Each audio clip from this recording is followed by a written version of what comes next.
establish those rights of kinship, build up those bonds, remedy for yourself things that need to be remedied. And then lastly, the Nun al-Misri rahimahullah, he says, if you still find that hardness of your heart, after you have endured in fasting, after you have stood in the night for prayer and made the nights longer, after you have refrained from that which is religiously impermissible, after you have reestablished or established and strengthened the bonds of kinship, فَأَلْتَفْ بِالْأَيْتَامِ, then be gentle to the orphan. The direct principle that you can derive from it is something that is heavily emphasized in our tradition, that we as individuals should be good to those who are orphans in this world. But if we derive from it an even broader principle, the idea that you would provide and take care of those who are in need is something that shouldn't be undermined. And is something that we truly have to reflect upon, that the deflation of our nafs, the pushing down of the tyranny of our ego, is something that can be highly elevated when we seek to serve our Creator by serving His creation. That we go out and we do all that we can do that is good for those who are in need, not as a matter of convenience or not to make ourselves feel better, but understanding that it is something that we can do as an opportunity to make somebody else's life better. And ask yourself again, in the framework of trying to understand what it really is that you are doing for this most precious part of you, your heart. What have you done for anybody in the last day of your life? What have you done for anyone in the last week of your life? In the last month, the last year of your life? And again, not as a self-deprecating question, but to give yourself an introspective look that is open and honest in its criticism. So you have a starting point to build off of. Let your Islam be something that does not simply bring you benefit, but try to live your Islam in such a way that it brings benefit to the people around you. And here the Nun al-Misri is telling you that the contentment that you will feel that moves beyond any of the short-lived complacency and satisfaction that we get from being egocentric is something that you will never want to let go of. 5 things that we can think about as we try to move forward in this relationship with our heart.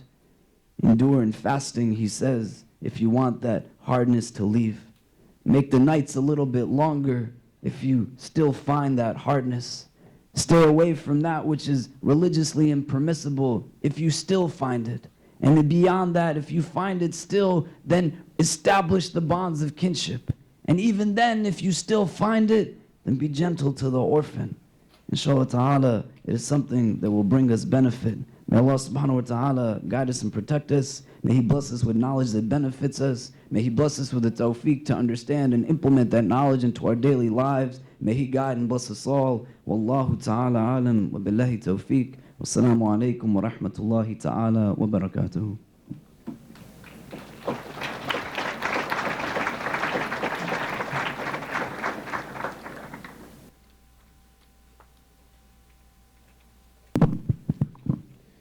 Jazakallah khair. So for Q&A, we're going to be taking questions on Twitter, and we will also be taking questions on at the mics. So feel free to start tweeting. The hashtag is MCA Qiyam 2014. So we have our Twitter station over here on my right, and they'll be taking all the questions and reading them off when the time comes. We also have a survey on the Facebook event page and also at mcabayarea.org under Grand Qiyam. So when you get the chance, please do take that survey. So next, we have Ustadha Yasmin.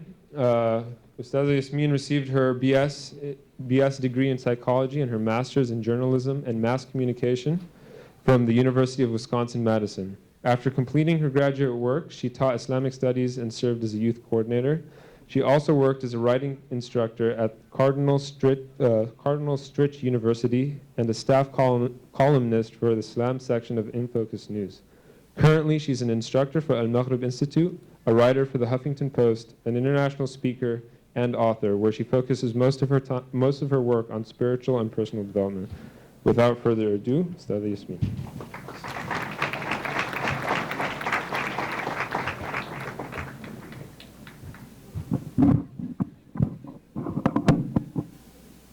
I'm also a little bit shorter. Assalamu alaikum. أعوذ بالله من الشيطان الرجيم. بسم الله الرحمن الرحيم والصلاة والسلام على رسول الله وعلى آله وصحبه أجمعين. من يهده الله فلا مضل له ومن يضلل فلا هادي له وأشهد أن لا إله إلا الله وحده لا شريك له وأشهد أن محمدا عبده ورسوله. رب اشرح لي صدري ويسر لي أمري واحلل عقدة من لساني يفقهوا قولي. I want to begin by saying what a beautiful gathering this is.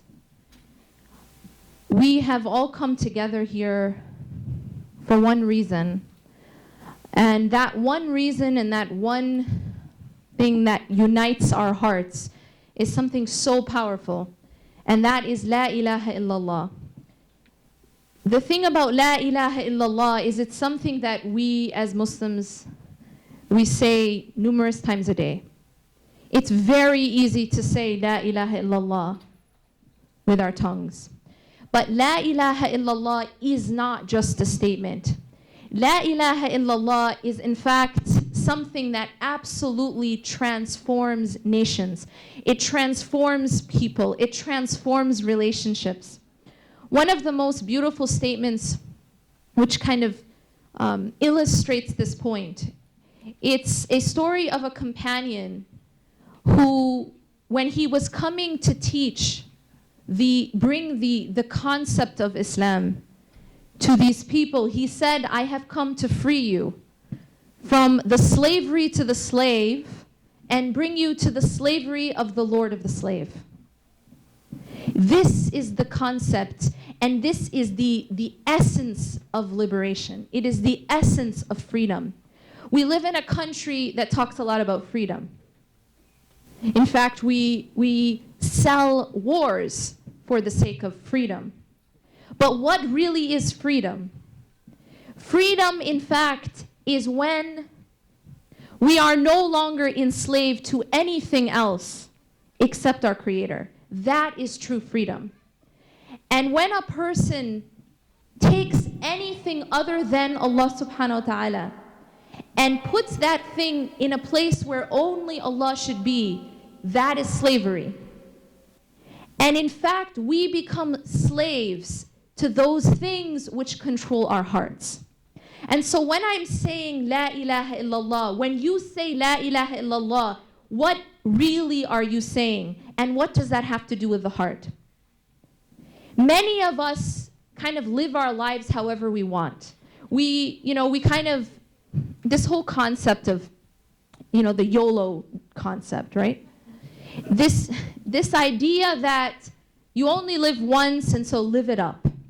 This is an idea where, sometimes we, even as Muslims, we have this idea that, I'm just going to enjoy myself right now. I'm going to live my life however I want.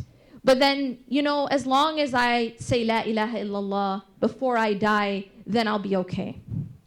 But how many of you have heard of stories of people who they are at their deathbed, and even when they have people surrounding them, telling them, repeat after me. Just say La ilaha illallah.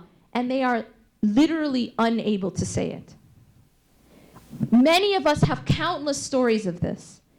The reason why some people are not able to say La ilaha illallah at the time of their death is because death comes with the truth, capital T. You can't fool Allah subhanahu wa ta'ala. And when Allah describes the time of death, He says, وَجَاءَتْ سَكْرَةُ الْمَوْتِ بِالْحَقِّ ذَلِكَ مَا كُنْتَ مِنْهُ تَحِيدٌ. And the stupor of death, which none of us can deny is going to visit us, is going to happen.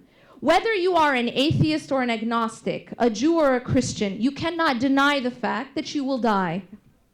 And when that death comes, Allah says, He tells us that the stupor of death comes bilhaq, with the truth, capital T. So what happens is, all the deception, all of the things that, the illusions that we run after in this life, they pass away. all of the fake, all of the things that we pretend, they pass away. You can't pretend at that time.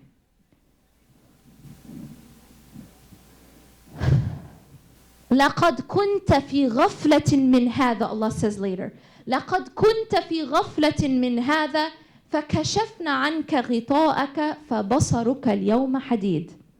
That you used to be in a state of heedlessness from this. You know how we spend our lives trying to run away from death, right? We spend our lives trying to sedate ourselves, trying to keep ourselves distracted. And now we have so many handheld devices to help us in that pursuit. We have so many distractions. We can't even just stand with ourselves for 2 minutes without taking out a device. It's a fact. We're all victims of this. So the idea is that we are so bombarded by constant distractions, and now we can take the distractions in our pocket. And so we are constantly escaping the real, true realities. We're constantly trying to avoid it. We want to avoid the concept, the truth of our mortality. We don't want to think about the fact that we're going to die. Why do you think superhero movies are so famous? Why does everyone, why is it so popular? Because we as human beings, we don't want to be reminded of the fact that we are mortal, of the fact that we are going to die, that we don't live forever, that we're not like Wolverine, right? That the point is that we are mortal, that we will die. We want to avoid that. And so when the time of death comes, Allah says, لَقَدْ كُنْتَ فِي غَفْلَةٍ مِّنْ هَذَا. You used to be heedless about this. We're heedless. We are in a state of heedlessness, ghafla. And ghafla is actually one of the most dangerous states to be in. Ibn al-Qayyim rahimahullah says, he explains that the heart can become tarnished in one of 2 ways. Either through sin or through ghafla. Now, we know, as the Imam said, that when we commit a sin, a black spot is put on our heart. And if that black spot is not cleansed through tawbah, it remains there. Until the next time we sin, another black spot is put on our heart, until the heart becomes covered with black spots. And when the heart is covered with black spots, it becomes sick and then eventually dies. But there is another less obvious way in which the heart becomes tarnished, or in which the heart becomes dead, and that is something called ghafla.